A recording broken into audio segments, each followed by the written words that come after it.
یہ کہتے ہیں کہ ایک والد ہے وہ اپنے 19 سالہ بیٹے کو چھوٹی چھوٹی باتوں پہ بہت مارتا ہے.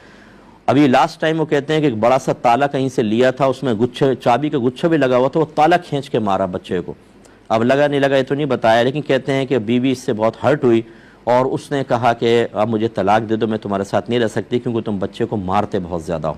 تو کیا عورت کا اس بیس پر مطالبہ طلاق شرعاً جائز ہے کہ نہیں؟ دیکھیں بالکل جائز نہیں ہے, یہ کوئی شرعی عذر نہیں ہے عورت کے حق میں مطالبہ طلاق کا, بلکہ یہ اس وعید کے تحت آئے گا کہ نبی کریم صلی اللہ علیہ وسلم نے ارشاد فرمایا کہ جو عورت شوہر سے بغیر کسی وجہ کے مطالبہ طلاق کرے وہ بروز قیامت جنت کی خوشبو بھی نہیں پا سکتی. یہ جو ہماری بہنیں بڑی جرت مند ہو کے نا چھوٹی چھوٹی باتوں میں دے دو مجھے طلاق, چھوڑ دو مجھے, نہیں رہنا چاہتی میں تمہارے ساتھ, ناراض نہ ہو ہماری بہنیں, یہ کہیں گی کہ جی مرد ہیں نا اس لیے ایسی باتیں کر رہے ہیں. ہم مردوں کے بارے میں بھی میں ایسی کہتا ہوں, میں شریعت بیان کرتا ہوں, نہ مردوں کی نمائندگی کر رہا ہوں نہ عورتوں کو کوئی مخالف ہے. اگر مرد غلط کر رہا ہے تو غلط کر رہا ہے, لیکن آپ مطالبہ طلاق چھوٹی چھوٹی باتوں پہ نہیں کر سکتی ہیں. جنت کی خوشبو سے محرومی کی وعید ہے, یعنی جنت کی خوشبو نہیں ملے گی, جنت تو بہت دور کی بات. تو یہ ایک بچے پہ اگر وہ ظلم کر رہا ہے, باپ غلط کر رہا ہے, بالکل غلط کر رہا ہے. بڑوں کو بیچ میں آنا چاہیے, اور ایسے کوئی باپ سن رہے ہوں تو آپ سمجھیں اولاد آپ کی پرائیویٹ پراپرٹی نہیں ہے, وہ آپ کی ملکیت میں نہیں آ گئی ہے کہ اس کے ساتھ جیسا ناروا سلوک کریں. اس سے بچوں کے دل میں غصہ پیدا ہوتا ہے, کینہ بیٹھ جاتا ہے, اور جب وہ کبھی طاقتور ہوتے ہیں تو پھر میں نے دیکھا ہے وہ باپ کے سینے پہ چڑھ کے گفتگو کرتے ہیں. پھر وہ مضبوطی جب ان کو آتی ہے, قد لمبا ہو جاتا ہے, ڈولے شولے اچھے, جم وغیرہ جوائن کر لیا, تو اس باپ کو پھر مطلب تھوڑا سا سرنڈر کرنا پڑتا ہے, اس کے دل میں خوف آ جاتا ہے.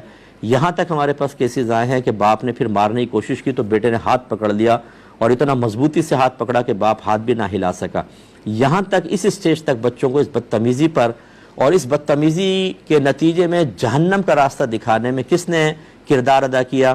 بعض اوقات والدین یہ کردار ادا کر رہے ہوتے ہیں. والد صاحب چھوٹی چھوٹی باتوں پہ ماں بہن کی گالیاں دینا, مکے مارنا, دھکے دینا, ذلیل کرنا, احسانات یاد دلانا, ہم نے پال پوس کے جوان کیا, یہ کیا وہ کیا, اور ان کو بیویوں کے سامنے ذلیل کرنا, رشتہ داروں کے سامنے کرنا, یہ قطعاً غیر مناسب ہے. آپ بالکل اصلاح کر سکتے ہیں, احسن طریقے سے کریں, اپنے فیوچر کو بھی ذہن میں رکھیں. کل اگر آپ فوت ہو گئے تو شاید یہ دعا نہیں کریں گے, اگر آپ پہ فالج پڑ گیا تو ہو سکتا ہے صحیح خدمت نہ کریں, طاقتور ہو گئے تو ہو سکتا ہے آپ سے بدتمیزی کریں. قطعاً غیر مناسب ہے, اولاد کے ساتھ ایسا نامناسب رویہ نہیں ہونا چاہیے. ہاں یہ بھی میں نے دیکھا ہے, یہ کیوں کیا؟ مار دیا, ٹیوشن نہیں گئے مار گئے, امتحان میں فیل ہو گئے مار دیا.